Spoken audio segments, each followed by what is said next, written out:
in the regular season, and the NFL, they know how to draw up the drama, so to speak. They put a lot of course, the division games at the end of the season. Then you kind of have to cross your fingers and hope those division games actually mean something towards the end. In the NFC West, it means everything. This is easily the best division in the entire National Football League when you take a look at the top 3 teams. But it's Seattle and San Francisco, and a winner-take-all for the NFC West, and both teams coming in red hot. Yeah, and honestly, I mean, you could use the term red hot a little bit loosely when you're talking about the Seahawks, because it almost seems like they are kind of limping their way. They find ways to win, but it doesn't look pretty in the process. This past week's game against Carolina is definitely no exception. I mean, Sam Darnold, you almost have to wonder, like, it seems like what happened to him last year is starting to come up again when he was with the Vikings. It just seems like once the month of December hit, he started to revert back to the Jets Sam Darnold that everyone was like, all right, man, like why did we waste a draft pick on this guy? So, I mean, there's just, when you take a look at these last 3 games, and in my opinion, I think it goes back more than 3 games. In my honest opinion, it goes all the way back to that Rams game that he threw 4 picks in. Right. Where they threw 4 picks, obviously, and you mentioned some of the demons of the Minnesota Vikings days, and those probably are demons and shadows of what happened in New York with the Jets back in the day. This, to me, is a kind of a pivotal point for not only this quarterback, but also for this football team.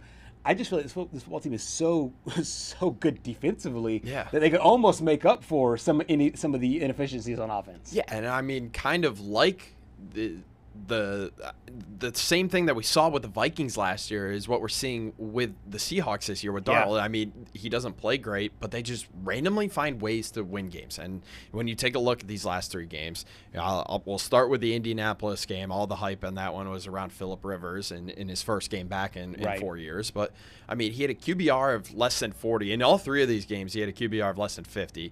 The OT win against L.A., you could just chalk that up to, honestly, pure luck, the fact that Zach Charbonnet actually picked up the ball in the end zone. I mean, that was just one of the craziest wins I'd ever seen. And then again, the game at Carolina, touchdown and interception. I know it was raining. I know Bryce Young had like 50 passing yards, the lowest in his career. But still, it's just you just got to wonder, like, can you trust this guy in the playoffs? Right. I'm going back to last year, and you brought up a good point about that Minnesota season. Oh, boy.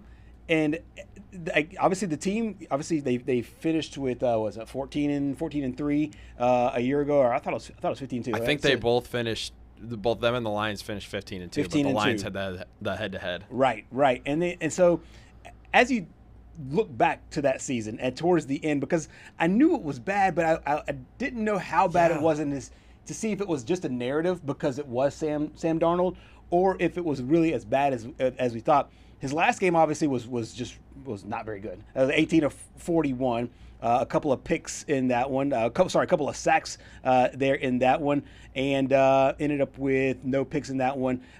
One pick the time before that. But I'll just go through the QBRs here for those last, or the quarterback ratings for those last 5 games of the regular season. 74, 112, 116, and 55.5. So he steadily was getting worse as the season went on, especially towards the end of the year.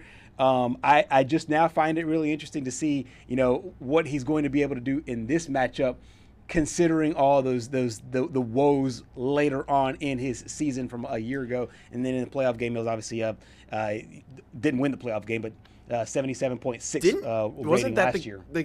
The last game of the season against the Lions, isn't that when Kevin O'Connell said, "We'll see you in 2 weeks"? Yes. Yeah. Yes. And like, come on. Right. And they lost 31-9 in that game. And so I do think they go as he goes, but they have probably the ultimate safety net in Jackson Smith and Jigma, and they just talking about a fantasy pickup right there. Oh, no question. I think in my league he went 3rd or 4th round. Oh, really? I think in the maybe here. third. Maybe third. I'll have to go back and look at it. But our league here, he wasn't the first receiver, and not even I don't think he was top 5 receivers taken. And he's even spoken to how this system really helps him and his skill set. But because he can run every route on the tree.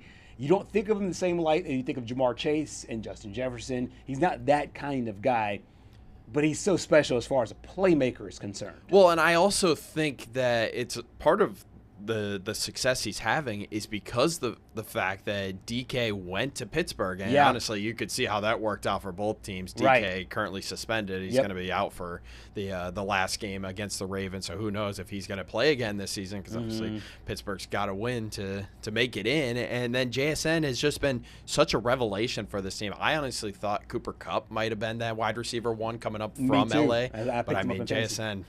He's got it this year, and he's just been absolutely unreal for them. Absolutely. Another big weapon for them is their tight end there in A.J. Barner. We got a chance to hear from Sam Darnold on his tight end. Yeah, it's huge. We all know what A.J.'s capable of.